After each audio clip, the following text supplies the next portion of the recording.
Sarah avait failli annuler 3 fois ce matin-là.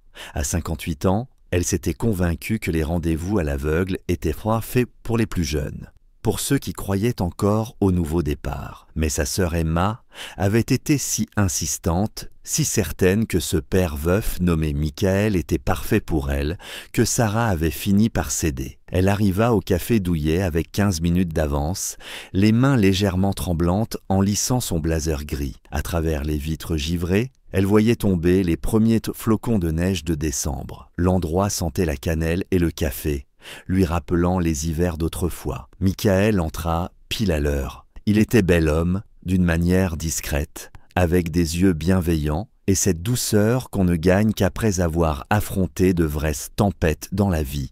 Ses cheveux bruns étaient parsemés de gris aux tempes et lorsqu'il souriait, de fines rides se formaient au coin de ses yeux. Ils se serrèrent la main maladroitement et s'assirent. La conversation commença mal. Sarah se surprit à répondre brièvement, ses barrières bien dressées.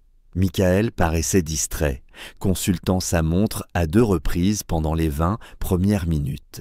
Il n'était que 2 personnes accomplissant un rituel auquel ni l'un ni l'autre ne croyaient vraiment. Sarah remuait distraitement son thé, se demandant quand elle pourrait partir poliment. Michael parlait de son travail d'architecte, mais son cœur semblait ailleurs. C'était une erreur, pensa Sarah. Elle aurait dû suivre son instinct. Puis tout changea. La porte du café s'ouvrit dans un joyeux tintement et une petite fille entra en trombe. Ses boucles blondes étaient parsemées de flocons de neige.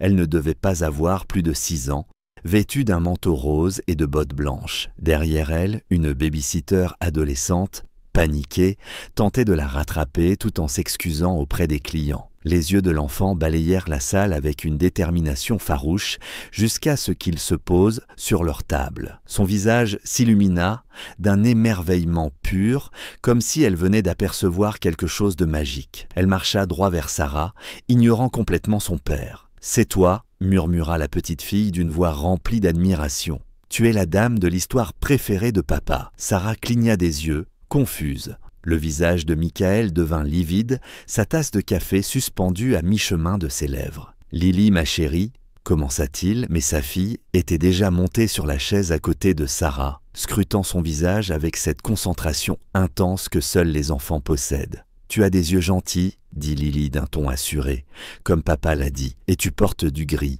Comme la dame de l'histoire, celle qui a aidé le petit garçon à retrouver son chemin quand il était perdu et avait peur. La baby-sitter s'excusa abondamment, expliquant qu'il y avait eu une confusion dans l'heure de récupération après un rendez-vous de jeu. Elle avait amené Lily ici, car c'était l'adresse que Michael avait laissée pour les urgences. Michael, embarrassé, commença à se lever, mais Sarah se surprit à sourire pour la première fois de l'après-midi. Quelque chose dans le visage sincère de l'enfant avait touché quelque chose de profond en elle. « Quelle est cette histoire ?» demanda-t-elle doucement en se penchant vers Lily. Les yeux de Lily s'écarquillèrent d'excitation. « Papa la raconte tous les soirs avant de dormir, c'est quand il avait 7 ans et qu'il s'était perdu au marché de Noël. » Une gentille dame en manteau gris l'a trouvé en train de pleurer près de la grande fontaine et elle est restée avec lui pendant 2 heures entières jusqu'à ce que ses parents arrivent. Elle lui a acheté un chocolat chaud avec plein de guimauves et lui a raconté des histoires pour qu'il n'ait pas peur. Elle a chanté pour lui. La respiration de Sarah se bloqua dans sa gorge, son cœur se mit à battre plus vite. Elle avait une écharpe rouge, continua Lily, montrant l'écharpe écarlate posée sur le sac de Sarah. Comme celle-là, papa se souvient de tout à son sujet. Et elle lui a chanté une chanson à propos des flocons de neige qui sont des vœux envoyés par les anges et de la façon dont chaque vœu finit par retrouver le chemin de la maison, tôt ou tard. Le café sembla soudain devenir silencieux autour d'eux. Les mains de Sarah se mirent à trembler. Mais cette fois, ce n'était plus de nervosité. Elle regarda Michael, vraiment regarda, cherchant quelque chose dans son visage. Elle vit une lueur y passer, une reconnaissance naissante qui transformait peu à peu ses traits. « En quelle année cela s'est-il passé ?» demanda Sarah d'une voix douce, à peine stable. La voix de Michael n'était qu'un souffle. « Décembre 1974, j'avais 7 ans, le marché de Noël à Boston, près du vieux pavillon. Celui qui n'existe plus aujourd'hui. » Sarah ferme les yeux. Le souvenir revint si vivement qu'elle crut sentir l'air froid sur son visage. Ce petit garçon effrayé, aux cheveux bruns et aux joues pleines de larmes, portant un manteau bleu trop grand pour lui, le corps secoué de sanglots, elle avait 17 ans, cherchant un cadeau d'anniversaire pour sa mère quand elle l'avait trouvé. « Tu avais un soldat en jouet, dit-elle doucement en rouvrant les yeux, dans ta poche. Tu me l'as montré, et tu as dit que c'était le plus courageux, mais que même les soldats courageux ont peur parfois. Tu m'as dit qu'il s'appelait Capitaine James. » Les yeux de Michael se remplirent de larmes. « Tu es resté avec moi, dit-il, sa voix tremblante d'émotion. Tu as raté ton bus pour rentrer. Ta mère t'attendait pour le dîner. Tu m'as parlé des étoiles. Tu as dit que c'était des trous dans le plancher du paradis, par lesquels la lumière passait pour nous rappeler que nous ne sommes jamais seuls. Tu m'as fait croire que tout irait bien. Tu m'as promis que la neige aiderait mes parents à me retrouver, parce qu'elle rend tout lumineux. » Lily les regardait tour à tour, le visage rayonnant, rebondissant légèrement sur sa chaise. « Je le savais, je le savais. Papa dit que cette dame lui a appris la chose la plus importante qu'il ait jamais apprise. Que la gentillesse envers les inconnus, c'est ainsi que les anges accomplissent leur travail sur terre. Il dit qu'elle a changé toute sa vie. » Sarah tendit la main à travers la table et Michael prit la sienne. 41 années s'effacèrent en un instant. Sa main était chaude, solide, réelle. « Je ne t'ai jamais oublié, » dit Michael, caressant doucement ses doigts de son pouce. « J'ai demandé à mes parents de m'aider à te retrouver pendant des années après cela. Nous sommes retournés à ce marché chaque décembre, pendant 5 ans, espérant t'y revoir. Mais nous ne savions même pas ton nom. Tu étais juste cet ange apparu exactement quand j'avais le plus besoin de quelqu'un. Ce jour-là a changé toute ma vie.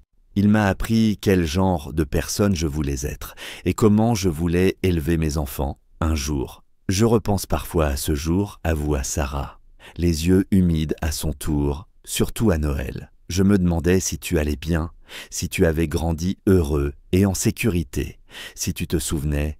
J'ai failli ne pas venir aujourd'hui. J'ai dit à Emma que j'étais trop vieille pour ça, trop vieille pour les nouveaux départs et les secondes chances. » Lily tendit la main et tapota doucement celle de Sarah. Son petit geste était à la fois tendre et rassurant. « Papa dit qu'on n'est jamais trop vieux pour faire le travail des anges. Il dit que les anges peuvent avoir n'importe quel âge. » Michael rit à travers ses larmes, s'essuyant les yeux. « Ma fille, la philosophe, elle tient ça de sa mère. » Ils parlèrent encore 3 heures, tandis que la lumière de l'après-midi déclinait vers le soir. La baby-sitter resta, totalement charmée par l'histoire qui se déroulait, envoyant un message à sa propre mère pour lui raconter le miracle auquel elle assistait. Sarah apprit que la femme de Michael, Rebecca, était décédée 2 ans plus tôt d'un cancer et qu'il avait élevé Lily seule, avec la même douceur et la même bienveillance qu'un inconnu lui avait offerte le pire jour de son enfance.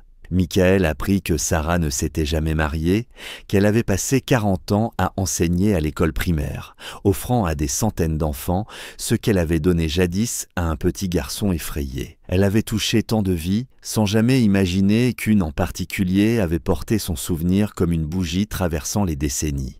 Lorsqu'ils se levèrent enfin pour partir, la neige avait recouvert la ville d'un manteau blanc, transformant tout en quelque chose de pur et de neuf. Lily tenait leurs 2 mains tandis qu'ils marchaient lentement vers le parking, se balançant joyeusement entre eux. « Tu viendras chez nous pour Noël ?» demanda Lily à Sarah, les yeux pleins d'espoir. « Papa laisse toujours une chaise vide au dîner la veille de Noël. Il dit que c'est pour la dame de l'histoire, au cas où elle retrouverait un jour le chemin jusqu'à nous. » Chaque année, Sarah regarda Michael, qui hocha la tête, l'espoir brillant dans ses yeux, vulnérable et sincère, d'une manière qui lui coupa le souffle. « J'aimerais beaucoup, dit-elle, le cœur plus rempli qu'il ne l'avait été depuis des années. Parfois, les plus petits gestes de bonté se propagent à travers le temps d'une façon que nous ne pouvons imaginer. Parfois, les anges que nous aidons en chemin plantent des graines dont nous traverserons les jardins des décennies plus tard. Et parfois, lorsque nous pensons qu'il est trop tard pour la magie, lorsque nous sommes convaincus que nos plus beaux jours sont derrière nous, la vie nous prouve que l'amour a son propre timing parfait. Sarah pensait être trop vieille pour les rendez-vous à l'aveugle. Ce qu'elle découvrit, c'est qu'elle avait exactement l'âge des miracles. Certaines histoires ne se terminent pas, elles attendent simplement, patiemment, que le prochain chapitre commence. Si cette histoire a touché votre cœur, n'hésitez pas à aimer, partager et vous abonner. Laissez un commentaire ci-dessous sur un moment où la gentillesse vous est revenue de manière inattendue. Vos histoires nous inspirent tous.